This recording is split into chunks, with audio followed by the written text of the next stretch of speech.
Halo teman-teman kelontong ruru, mumpung saya lagi nganggur nih di sela-sela kesibukan saya. Sebenarnya nggak nganggur juga sih, disempet-sempetin, namanya demi ya. Nah, kali ini aku akan bahas tentang Cephalotus follicularis. Kalau sebelumnya udah pernah dibahas lengkap tentang maintenance care guide-nya. Nah, kali ini saya akan lebih spesifik lagi. Seperti yang teman-teman tahu, itu kan sering beredar ya di kalangan seller-seller, apalagi sekarang dengan kemudahan ekspor impor, itu banyak Cephalotus hasil TC yang berasal dari, ya saya nggak enak nyebutnya, saya sebut aja lah dari salah satu lab luar negeri. Nah, pokoknya intinya Cephalotusnya itu adalah hasil TC, kelihatan. Kebetulan saya udah nggak punya contohnya ya, cuman ini adalah salah satunya. Dan kenapa yang men-trigger saya untuk bikin video ini juga salah satu pertanyaan dari teman saya. Jadi waktu saya disuruh milih sepa di tempat dia nanya, kenapa kok Yudis ngambilnya bukan yang rumpun?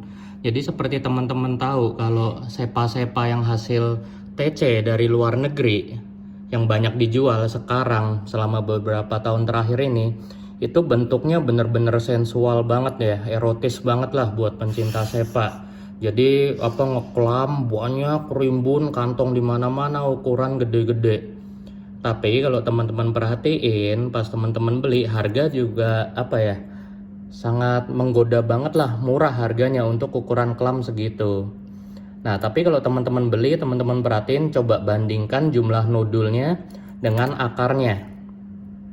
Jadi itu sebenarnya adalah karena hasil TC itu benar-benar ditembak hormon, dan ini sebenarnya ya ilmu mereka lah, saya tahu, tapi saya nggak mau sebut hormon-hormonnya segala macam. Tapi pada intinya adalah mereka memainkan pemecahan nodul. Jadi dengan satu akar itu rimpangnya atau rhizomnya dari si Cephalotus ini juga adalah keluarga dari belimbing ya, masih masuk oxalis.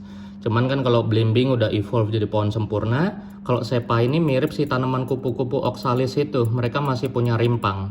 Nah, dari rimpangnya itu diinduksi oleh cairan hormon tadi, jadinya dengan satu rimpang atau satu akar itu nodulnya pecah banyak banget, bener-bener bagus. Cuman efeknya apa? Ini berkaitan dengan pertanyaan teman saya tadi yang ngasih sepa ini. Kok Yudis pilihnya justru yang nodulnya kecil-kecil kayak gini? Jadi karena mereka hidup di dalam lab menggunakan agar, itu mereka bisa disustain. Jadi dengan satu akar kelembapan 100% di dalam botol, itu mereka kuat mensustain nodul sebanyak itu. Tapi dengan satu akar tersebut, pada saat sampai di pemeliharaan kita, apalagi kita adalah hobiis yang memeliharanya bukan di dalam lab, dan kelembapan kita nggak 100% ya. Ini saya kasih contoh. Ini adalah yang udah sempat saya bersihin. Bisa dilihat ya, ini penyakitnya sepa yang rumpun cluster. Kelihatan di sini banyak nih bagian yang udah busuk. Tuh. Ini sempat saya bersihin, kemudian saya rendam lagi biar kelihatan bagian-bagian yang busuk masih ada tuh. Ini item-item ini adalah bagian yang busuk. Kalau teman-teman nggak percaya, nih saya cabut. Tuh, ini daun kering. Kalau teman-teman nggak percaya tanaman sepa hasil TC kayak gitu umurnya nggak lama, bisa teman-teman tanya. Ini bukan saya bermaksud menjatuhkan seller, tapi saya juga bermaksud menaikkan kepintaran dari buyer, dan juga menaikkan komitmen dan tanggung jawab sesama seller. Even ini pun saya temuin di teman-teman saya. Dan saya ingatkan, kalau kondisi teman-teman sangat ideal punya GH dengan AC kelembapan di atas 80%, teman-teman bisa mensustain Cephalotus yang hasil TC-an yang udah dilepas oleh supplier-supplier dari luar negeri tersebut. Tapi kalau kayak saya yang nggak pakai GH tertutup, kemudian juga cenderung jatuhnya outdoor, hanya menggunakan rak di indoor, ini sangat riskan. Teman-teman kalau nggak percaya tanya aja ke teman-teman yang lain pun yang punya GH sangat mumpuni. Saya kenal 2 orang diantaranya, sepa-sepa hasil TC pun tersebut tetap bakal lumer. Seperti ini contohnya. Ini kelihatan, walaupun nodulnya banyak, item-item ini adalah sisa dari teman-teman yang udah lumer jadi bangkai. Ini harus kita bersihin dengan detail banget. Tuh, saya angkat masih bisa.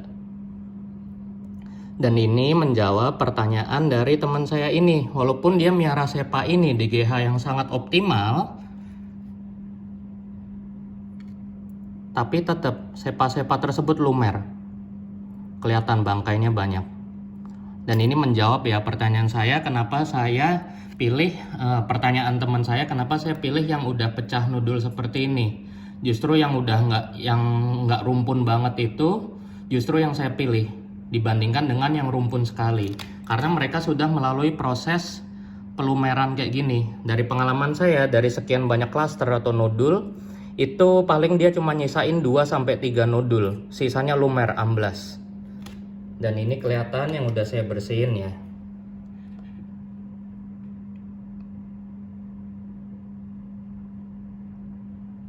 Ini udah saya rendam hormon, nanti akan saya coba bersihin lagi pelan-pelan. Kemudian hasilnya yang final akan saya rendam di cairan hormon ini. Karena saya orangnya demen coba-coba, dan ini saya baru dapat dari si bule gila ya. Ini cairan hormon yang dipakai oleh EP dan Rectrox Nursery. Ini terkenal banget di Aussie. Semoga nanti bisa membantu. Dan kenapa begitu? Karena saya juga konsul dengan teman saya yang main TC. Ini kan karena bahan hormon yang merangsang pemecahan nodul. Jadi counternya gimana? Ya counternya justru dengan kebalikannya. Karena sifat hormon itu kan saling perang, saling berlawanan. Karena dia terlalu banyak hormon X tersebut, saya nggak mau sebutin. Karena ini rahasia dapur para orang lab TC, maka kita ngelawan counternya justru dengan hormon Y, yang sifatnya berlawanan dengan hormon X tersebut dengan ini. Jadi dengan ini diharapkan pemecahan nodul sudah berhenti dan mereka bisa fokus ke akar. Kemudian juga tips selanjutnya, tentu bagian-bagian yang busuk, karena Cephalotus ini sangat rentan terhadap crown rot atau busuk mahkota. Jadi titik tumbuh yang di atas seperti ini sangat rentan banget busuk. Dan bagian-bagian yang udah busuk hitam kayak gini itu sangat mudah menular ya. Jadi kita harus bersihnya hati-hati, telaten banget pakai pinset. Ini karena pakai kamera handphone jadi kurang bisa kelihatan ya. Tapi teman-teman pasti bisa feeling sendiri kalau nanti suatu saat praktek. Pinset yang saya pakai juga yang medical grade, jadi lumayan akurat untuk ngejepit bagian-bagian sempit dan kecil seperti di mahkota sepa yang udah busuk ini. Kita bersihin sampai bener-bener bersih banget, kemudian kita bilas di air hormon. Tuh kelihatan ya, kotorannya masih banyak banget. Ini harus bener-bener bersih semua kalau mau aman. Nah, untuk menghemat waktu kita persingkat ya. Mungkin sekiranya ini kita anggap udah bersih, tapi ini nanti akan masih saya lanjutkan ya. Apa yang akan saya lakukan bila ini udah bersih adalah saya bilas di dalam larutan hormon saya. Diobo-obo airnya, diobo-obo. Ada sepanya kecil-kecil pada mabuk. Dingin-dingin dihormonin, nanti hidup lagi.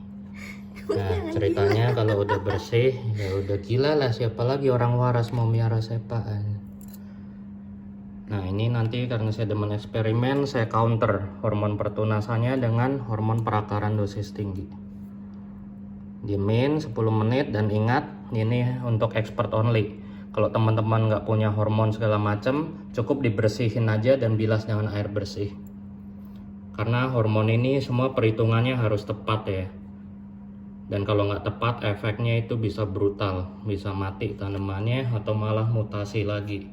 Ya syukur-syukur mutasi. Kalau ini kenapa saya niat banget bersihinnya, nyelamatinnya, karena kata teman saya ngasih dan sumbernya, ini bakat variegata. Dari awal di botol dia sudah memiliki pigmentasi putih-putih di daunnya. Dan perlu diteliti lebih lanjut apakah itu hanya mutasi, cacat, defek, atau memang benar variegata. Kemudian kalau ceritanya udah bersih, ini adalah media favorit saya, Sphagnumos hidup. Karena dia steril dan sifat ion-ionnya itu menunjang perakaran. Nanti akan saya implan seperti ini. Pastikan akarnya terbungkus dengan baik. Kemudian saya taruh di sungkupan selama seminggu.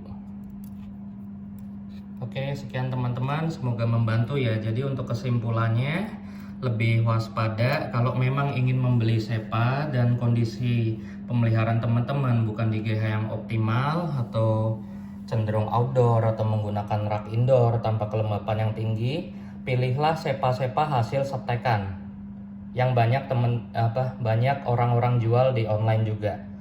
Tapi kalau dari yang fresh shipment dari China yang bentuknya rumpun banget, itu saya saranin waspada.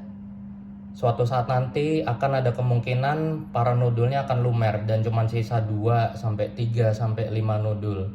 Kalau sampai itu terjadi, secara summary-nya cukup bersihkan semua bagian yang busuk seperti yang udah saya contohkan tadi. Kemudian cek perakarannya. Kalau perakarannya masih hidup dan rimpangnya masih putih, itu masih bisa selamat. Nanti bisa pecah nodul lagi. Oke, sekian teman-teman. Semoga membantu ya. Thank you. Nah, setelah men-skip banyak waktu tadi, ini adalah contoh dari saya yang udah lumayan bersih 90%. Kelihatan beda jauh, semua bagian matinya relatif udah terbuang, sisa yang kecil-kecil dikit itu nggak apa-apa, nanti saya lanjutin. Dan kelihatan ya tuh, perakarannya mereka tunggal dengan sekian banyak nodul. Kalau udah bersih begini, saya celupin ke counternya. Dan dalam prosesnya, sekali lagi saya ingatkan, ini sangat mungkin namanya proses pencabutan. Bagian yang tercabut kayak gini masih bisa kita setek selama suhunya dingin dan pakai sphagnum hidup. Oke, sekian teman-teman, semoga membantu. Sekali lagi saya ingatkan 2 pesan saya. Yang utama, ini adalah teknik yang cukup sukar. Teman-teman mesti udah biasa, udah paham bentuk sepa dan udah biasa menggunakan pinset dengan jeli dan detail dan akurat.